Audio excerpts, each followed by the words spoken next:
بسم الله الرحمن الرحيم.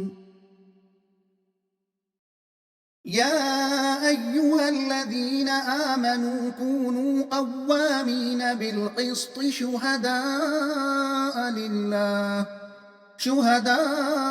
لله ولو على أنفسكم أو الوالدين والأقربين إن يكن غنيا أو فقيرا فالله أولى بهما فلا تتبعوا الهوى أن تعدلوا وإن تلفوا أو تعرضوا فإن الله كان بما تعملون خبيرا.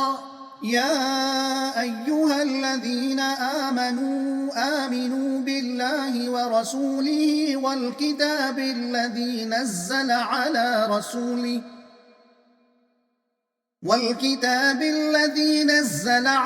رسوله والكتاب الذي أنزل من قبل ومن يكفر بالله وملائكته وكتبه ورسله واليوم الآخر فقد ضل ضلالا بعيدا. إن الذين آمنوا ثم كفروا ثم آمنوا ثم ازدادوا كفرا لم يكن الله ليغفر لهم ولا ليهديهم سبيلا. بشر المنافقين بأن لهم عذابا أليما. الذين يتخذون الكافرين أولياء من دون المؤمنين أيبتغون عندهم العزة فإن العزة لله جميعا.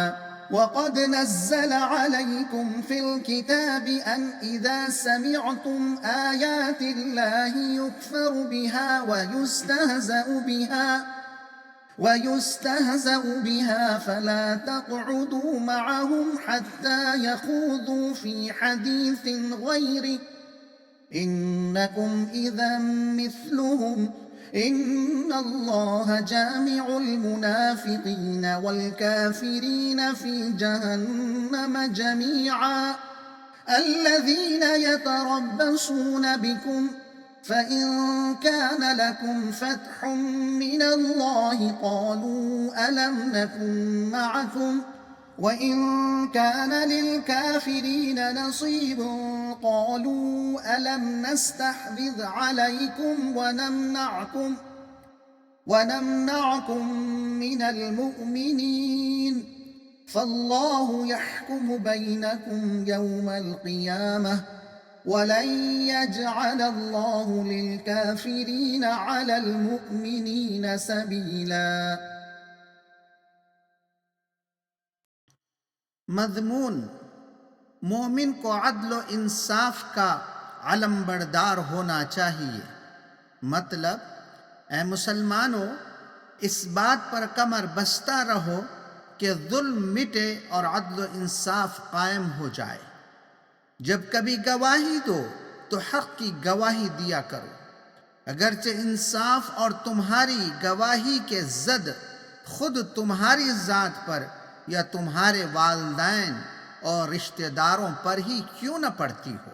خدا کے سوا کسی کی خوشنودی تمہارے مد نظر نہ ہو۔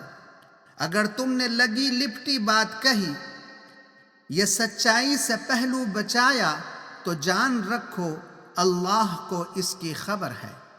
اے ایمان لانے والو، اللہ پر اور اس کے رسولوں پر، اس کی کتابوں اور روز آخرت پر سچے دل سے ایمان لاؤ۔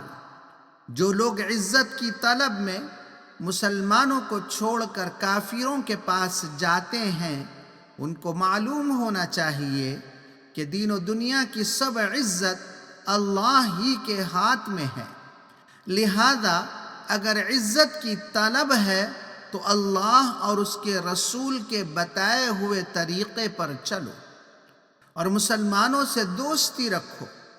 یقین رکھو کہ اللہ منافقوں اور کافروں کو جہنم میں جمع کرنے والا ہے۔